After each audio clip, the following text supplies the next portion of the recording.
আগের ভিডিওটা আমি এখান থেকে শেষ করেছিলাম, আবার এখান থেকেই শুরু করলাম। কারা কারা আমার আগের ভিডিওটা দেখেছো অবশ্যই হাত তোলো কিন্তু কমেন্ট বক্সে। আমার এই ওয়ার্ড্রপটা পুরো কসমেটিকের যত জিনিস ছিল সব জিনিসগুলো আমি বার করে রেখে দিলাম। তারপরে এখন ওয়ার্ড্রপটা ভালোভাবে মোছামুছি করে নিচ্ছিলাম। খুবই নোংরা হয়ে গেছিল, ধুলো জমে গেছিল।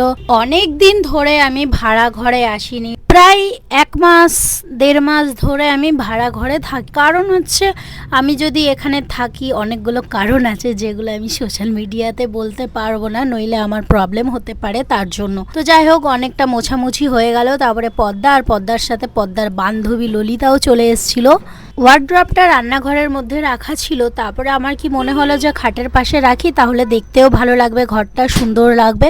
তার জন্য আমি টেনে টেনে আনলাম আর আমি আমার রুমে রেখে দিলাম। তো আমি ভেবেছিলাম এই ঘরের লাইনটা চলে গেছে, কিন্তু না, কারেন্ট যায়নি, লাইটটা কেটে গেছিল। তো আমি আমার ভাইকে বলেছিলাম, ভাই একটা সাদা কালার লাইট কিনে নিয়ে আয়। তো আমার ভাই কিনে নিয়ে চলে এসেছিল। তারপরে এই লাইটের সামনে অত উঁচুতে চাপবে কি করে, তাই এই ওয়ার্ড্রপের উপরে চেপে পড়ে আমার ভাই লাইটটা লাগিয়ে দিয়েছিল। তারপরে আবার জায়গার মতো ওয়ার্ড্রপটা রেখে দিচ্ছি। আগেই যদি জানতাম যে লাইন যায়নি, বাল্বটা কেটে গেছে, তাহলে আমি ওয়ার্ড্রপটা ওখানে না করে এখানেই রাখতাম সবার প্রথমে, তারপরে এদিকে লাস্টে করে দিতাম। কিন্তু কি আর করার, যাই হোক, পরে জানতে পারলাম। তারপরে লাইট ফাইট লাগানো হয়ে গেছে। তারপরে ওয়ার্ড্রপটা জায়গার মতো রেখে দিলাম। তারপরে আমি নিয়ে চলে এলাম। এই ব্যাগগুলো বাইরে রাখা ছিল, তো এই ব্যাগের ভিতরে যা যা আছে সব এই ওয়ার্ড্রপের ভিতরে ভরা হবে। তো ওয়ার্ড্রপ থেকে এই যে সমস্ত জিনিসগুলো আমি বার করেছি, দেখতে পাচ্ছ কত কত জিনিস আছে আমার এই ছোট ঘরে রাখা যাবে না, তাই আমি এই ভাড়া ঘরটা নিয়েছি। তো এর মধ্যে রাখবো আমি সমস্ত কাপড়গুলো এই ওয়ার্ড্রপটাই। তো চলো সমস্ত কাপড় টাপড়গুলো গোছাই। তোমরা এই ভিডিওটা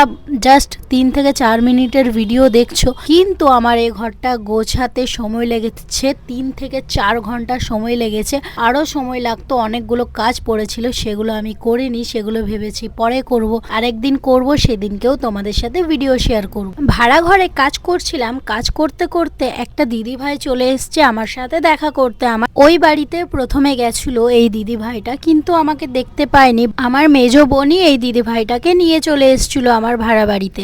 অনেকক্ষণ ধরে আমি পুরো ঘরটা গোছালাম, পুরো মাথাটা খারাপ হয়ে গেল, দিয়ে লাস্টে আমি পারছি না, পদ্মাকে বলছি, পদ্মা তুই ঝাড় দিয়ে দে। তো এখন পদ্মা ঝাড় দিচ্ছে সুন্দর করে, এই যে দে, ভালো করে ঝাড় দে। নোংরাগুলো কোন দিকে করবি বলতো? এদিকে গাছের এদিকে করে দিবি, ঠিক আছে? কর আস্তে।